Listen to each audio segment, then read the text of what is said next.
हम अपने चारों तरफ जो पदार्थ देखते हैं वो दो चीज़ से मिलकर बने होते हैं, एक होता है अणु और एक होता है परमाणु, एक होता है एटम और एक होता है मॉलिक्यूल। तो एटम को हम लोग कहते हैं परमाणु और मॉलिक्यूल को कहते हैं हम लोग अणु।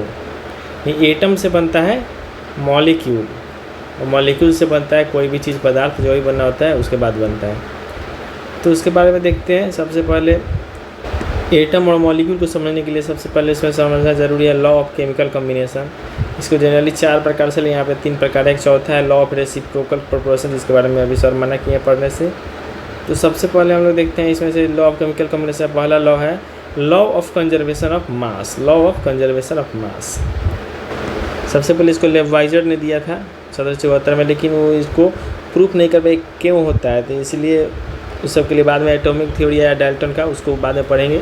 अभी देखते हैं कि इस थ्योरी का मतलब क्या है। इसका मतलब है कि जैसे कि जब भी कोई रिएक्शन होगा, जब भी कुछ बनेगा तो उसमें जितना उसका पहले वेट था उतना ही उसके बाद वेट होगा। जैसे यहाँ पे एग्जांपल देख सकते हैं, Ca से कैल्शियम कार्बोनेट से CaO प्लस कार्बन डाइऑक्साइड, यानी कि CaO निकला है, कैल्शियम ऑक्साइड और कार्बन डाइऑक्साइड। तो पहले जो 100 ग्राम का था उसके बाद भी ये 100 ग्राम का ही आएगा। ऐसा नहीं होगा कि यहाँ पर 100 ग्राम था और कुछ ख़त्म होने के बाद यहाँ 50 ग्राम बचा है। जो वेट है वो बिल्कुल सेम ही रहेगा, जो मतलब वही जो मास है वो बिल्कुल सेम रहेगा। ये पहले 100 ग्राम था तो उसके बाद भी 100 ग्राम हो जाएगा, इसलिए इसको कहा गया law of conservation of mass. कोई मास जो है ना ही तो एक्स्ट्रा बढ़ेगा और ना ही घटेगा, ना ही क्रिएट होगा ना ही डिस्ट्रॉय होगा। तो कहता है लॉ ऑफ कांस्टेंट प्रोपोर्शन।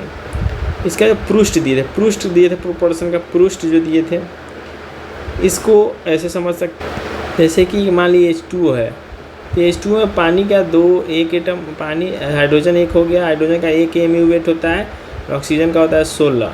इसको जब बदलेंगे तो हाइड्रोजन 2 है तो 2:16, तो इसका हो गया 1:8। तो कहीं का पानी लीजिए, कितना ही पानी लीजिए, सब में जो है उसका प्रोपोर्शन फिक्स ही होगा। अंततः जब तक वो पानी है, अरे पानी लिए है, तब इसमें कोई और चीज़ में अमोनिया वगैरह में वो सबको बात खत्म। सिर्फ और पानी है तो उसमें हाइड्रोजन का 1:2 और ऑक्सीजन का 1:8 में ही हमेशा होगा। ये इससे हमेशा कभी बदल नहीं सकता है। उसके बाद हम लोग देखते हैं लॉ ऑफ मल्टीपल प्रोपोर्शन। उसके बाद है लॉ ऑफ मल्टीपल प्रोपोर्शन। इसको दिया गया है डाल्टन के द्वारा। इसमें क्या होता है कि अगर एक ही 2 एलिमेंट के मिलने से अगर अलग अलग कंपाउंड बन रहा है तो उनके जो भार होगा वो सेम होगा। इसको एग्जांपल समझते हैं, जैसे कि यहाँ पे कार्बन और ऑक्सीजन के मिलने से कार्बन डाइऑक्साइड बन गया, यहाँ पे कार्बन ऑक्सीजन की वजह से कार्बन मोनोऑक्साइड बना है। तो कार्बन डाइऑक्साइड है, इसमें कार्बन जो है 12 mu है और इसमें ऑक्सीजन जो है 32 mu है। यहाँ पे फिर 12 mu, लेकिन यहाँ पे ऑक्सीजन का एक ही है तो यहाँ पे 16 mu हो गया।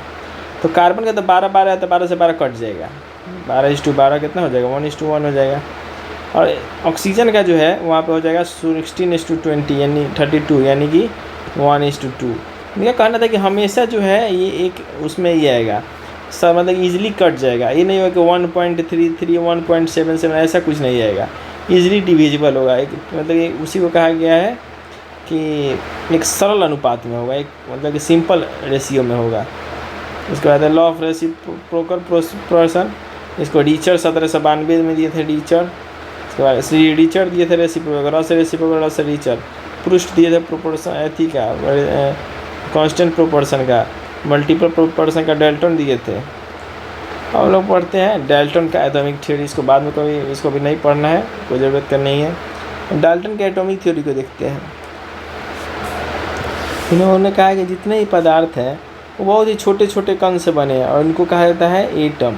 इनको एटम कहा जाता है और एटम जो है उसको कभी भी विभाजित नहीं किया जा सकता। एटम को विभाजित नहीं किया जा सकता है, छोटे छोटे कण से बना है जिनको एटम कहते हैं। एटम को कभी विभाजित नहीं किया जा सकता है।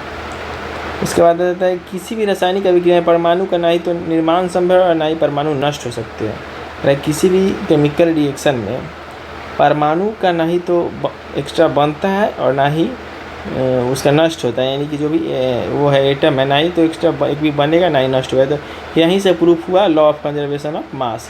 Law of conservation of mass level proof नहीं कर पाए थे, लेकिन उसको डाल्टन प्रूफ कर दिए। जितना ही परमाणु से ही बनेगा, परमाणु का जो परमाणु रिएक्शन में भाग रहेगा, उसका जो पहले वेट था वही ऊपर आ जाएगा। इसमें हल्का से ना ही तो निर्माण होगा और ना ही उसका नष्ट होगा। किसी एक तत्व के सभी परमाणु द्रव्यमान, आकार तथा रासायनिक गुणों में एक समान होते हैं। एक एलिमेंट लीजिएगा तो उसका परमाणु का द्रव्यमान, आकार, रासायनिक, जैसे मान लीजिए एक कार्बन का टुकड़ा लिए, एक और कार्बन का टुकड़ा लिए, दोनों ही कार्बन के टुकड़े में उसके जो एटम होंगे उसका उनका वजन, शेप, साइज, उनका जो प्रॉपर्टी होगा, गुण होगा, वो सब बिल्कुल एक समान होगा। अलग अलग तत्व लेंगे तो एक दूसरे से अलग अलग हो जाएगा, उसका मतलब कि एटम जो है अलग अलग हो जाएगा। एटम जो है हमेशा गोल गोल ही होता है, एटम हमेशा गोल गोल ही होता है। रासायनिक अभिक्रियाकरण दो या अधिक तत्वों के परमाणु मिलकर ही यौगिक कंपाउंड का निर्माण करते हैं। ये तो पता है, ये एक ही तत्व के परमाणु दूसरे तत्व के परमाणु से एक से अधिक अनुपात में संयोग करके एक से अधिक यौगिक बना सकते हैं। सही बात है, मतलब कि जरूरी नहीं है कि कार्बन ऑक्सीजन में एक से कार्बन डाइऑक्साइड ही बनेगा, कार्बन मोनोऑक्साइड भी बन सकता है। यही कहा गया कि एक ही प्रकार के एलिमेंट जो है रिएक्शन करके एक प्रकार से अलग प्रकार के भी कंपाउंड बना सकते हैं। लेकिन डाल्टन का सब बात सही नहीं था, आगे चल के कुछ सिद्धांत, कुछ चीज़ जो है जो गलत भी हो गया। तो सबसे पहले गलत हो गया कि डाल्टन बोले थे कि एटम जो है अविभाज्य है, डिविजिबल नहीं है, लेकिन यहाँ पर लिखा हुआ परमाणु जो है परमाणु जो है अविभाज्य नहीं है, इलेक्ट्रॉन, प्रोटॉन और न्यूट्रॉन में उसको हम लोग बांट सकते हैं। इनके हिसाब से हम लोग एटम को कुछ में भी नहीं, मतलब उसका विभाजन मुश्किल है, लेकिन बाद में आगे पता चला उसको इलेक्ट्रॉन, प्रोटॉन और न्यूट्रॉन में बांट सकते हैं। पहला अविभाज्य वाला गलती हो गया। उन्होंने कहा कि एक ही तत्व के सभी परमाणु समान द्रव्यमान वाले होते हैं, एक ही प्रकार के। पहला उनका गलत हुआ कि अविभाज्य वाला। दूसरा उनका गलत हुआ, वो बोलते उनको आइसोटोप्स के बारे में नहीं बताए थे।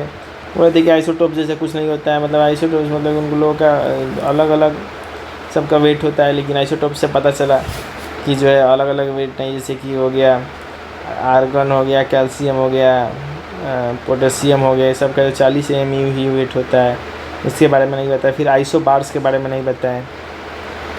उसके बाद एलोट्रोप, जैसे कि कोयला हो गया, कार्बन हो गया, हीरा हो गया, सब कार्बन का ही है। एलोट्रोप्स के बारे में नहीं बताया, आइसोबार के बारे में नहीं बताया, आइसोटोप्स के बारे में नहीं बताया। और उसके बाद अविभाज्य वाला, ये चारों प्रकार से इनका ये चार चीज़ जो बोले थे वो गलत साबित हुआ। उसके बाद आगे देखते हैं हम लोग एटम के बारे में। परमाणु जो है, एटम जो है सबसे छोटा चीज़ है। उसका क्या बोलते हैं, एक भी पदार्थ का सबसे छोटा इकाई जो है, जैसे कि सेल होता है वैसे इसी प्रकार से एटम होता है। एक समान होता है, किसी एक एलिमेंट का लीजिएगा तो उसका एक टाइप का होगा, लेकिन अलग अलग एलिमेंट का लीजिएगा तो अलग अलग प्रकार के होगा। उसके बाद उसका लगभग जो रेडियस होता है उसको हम देखते हैं। एटम जो है वो सबसे छोटा यही होता है। ये जो है गोलीय होता है, गोल गोल होता है। एक प्रकार के अगर एलिमेंट को लीजिएगा तो उसका एटम भी एक ही प्रकार का होगा, अलग अलग का अलग अलग होगा। किसी एलिमेंट का जितना परमाणु होगा वो उसके गुण को प्रदर्शित कर, मान लीजिए एक कार्बन लिए, उसको तोड़ दिया थोड़ी मार के, उसको छोटा सा एक एटम लिया तो वो भी कार्बन का एक गुण दिखाएगा कि हाँ भाई कार्बन का है हम। इसका लगभग 10⁻⁻10 मीटर जो होता है रेडियस होता है। हाइड्रोजन जो होता है, हाइड्रोजन का एटम जो है सबसे छोटा होता है, और जो 118वां नंबर पर होगा पीरियोडिक टेबल में एलिमेंट, उसका एटम जो है सबसे बड़ा होगा। कुछ फेमस दिया हुआ है, उसका रेडियस नैनोमीटर में, इसको याद करने लायक शायद नहीं इसको याद नहीं करना है। मैक्सिमम जो एलिमेंट है उसके परमाणु जो है काफ़ी ज़्यादा क्रियाशील होते हैं और जो है स्वतंत्र, मतलब कि स्वतंत्र अवस्था में नहीं पाए जाते हैं। परमाणु या फिर अणु तथा आयंस बनाते हैं, फिर वे स्थायी हो जाते हैं। परमाणु से पहले बनेगा मॉलिक्यूल बनाएगा और या फिर आयन बनाएगा, उसके बाद वो एकदम रिलैक्स स्थायी हो जाएगा। नेक्स्ट पढ़ना है हम लोग का सिम्बल्स ऑफ एलिमेंट्स।